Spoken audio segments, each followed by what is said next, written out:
सूरत जिले के ओलपाड़ तालुका में प्लास्टिक फ्री ओलपाड़ कैंपेन के तहत कॉटन बैग वेंडिंग मशीनों की खरीद में लापरवाही और करप्शन की जांच और जिम्मेदार अधिकारियों के खिलाफ एक्शन लेने के संबंध में माननीय सर जय भारत में पब्लिक इंटरेस्ट में आपके ध्यान में लाना चाहता हूं कि सिंगल यूज प्लास्टिक का इस्तेमाल रोकने और कपड़े के बैग इस्तेमाल करने के मकसद से प्लास्टिक फ्री ओलपाड़ कैंपेन के तहत सूरत जिले के ओलपाड़ तालुका में कॉटन बैग वेंडिंग मशीनों की खरीद में बड़े पैमाने पर करप्शन का शक है।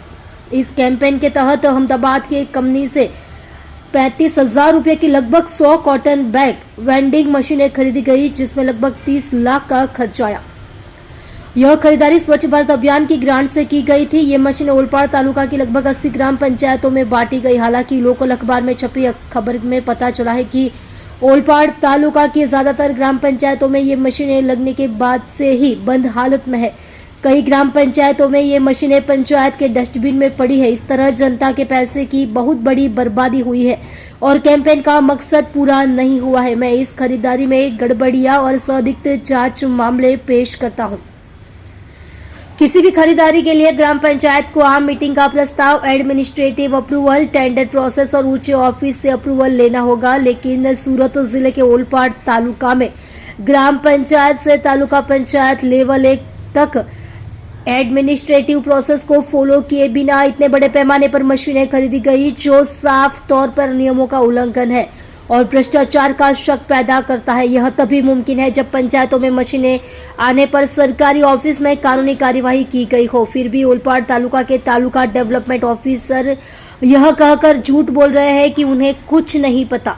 अहमदाबाद की जिस एजेंसी ने मशीनें सप्लाई की थी, वह सभी पंचायतों की मशीनों के रखरखाव और मेंटेनेंस के लिए जिम्मेदार थी। लेकिन सिर्फ 7 महीनों में यह बताया जा रहा है कि ज्यादातर मशीनें या तो बंद हालत में थी या खराब हालत में थी। गांव में सिद्धनाथ एवेन्यू सोसाइटी की जिस मशीन का उद्घाटन गुजरात के मुख्यमंत्री ने किया था, वह आज तक चालू नहीं हुई है और उस मशीन में जंग लग गया है। सभी मशीनों की यही हालत है, इसलिए क्वालिटी भी जांच का विषय है। इसमें एजेंसी के साथ अधिकारियों की मिलीभगत का पक्का शक है, जिससे बड़े पैमाने पर भ्रष्टाचार की संभावना है।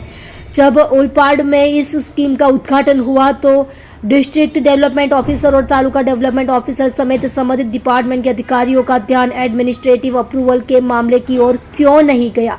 अगर इस स्कीम में जिस एजेंसी से मशीन खरीदी गई है उसके साथ कोई एग्रीमेंट किया गया है, तो क्या उस एग्रीमेंट की शर्तों का पालन किया गया है? इसकी जांच होनी चाहिए। ओलपाड़ तालुका में जिन पंचायतों में मशीनें लगाई गई, वहां मशीन के मेंटेनेंस पर कितना खर्च हुआ, इसकी जांच होनी चाहिए और कॉटन बैग की बिक्री और डिस्पोजल की भी जांच होनी चाहिए। इस बारे में सूरत अखबार में 5 दिसंबर 2025 को एक रिपोर्ट छपी थी, जिसकी एक कॉपी के साथ में है, जिसमें इन गड़बड़ियों का जिक्र किया गया है। मेरी ऊपर कही गई बात को ध्यान में रखते हुए जनहित में इस मामले की तुरंत और निष्पक्ष जांच करना, डिस्ट्रिक्ट डेवलपमेंट ऑफिसर और तालुका डेवलपमेंट ऑफिसर संबंधित डिपार्टमेंट और एजेंसी के अधिकारियों के खिलाफ जांच करना और नियम अनुसार कानूनी कार्यवाही करना जरूरी है। साथ ही खर्च हुए 10 लाख रुपए भी वसूल जाए, 30 लाख रुपए और जनता के पैसे की सुरक्षा। मुझे इस मामले में आपसे तुरंत कार्यवाही की उम्मीद है। धन्यवाद और तुरंत प्रभाव से उचित कार्यवाही की उम्मीद है।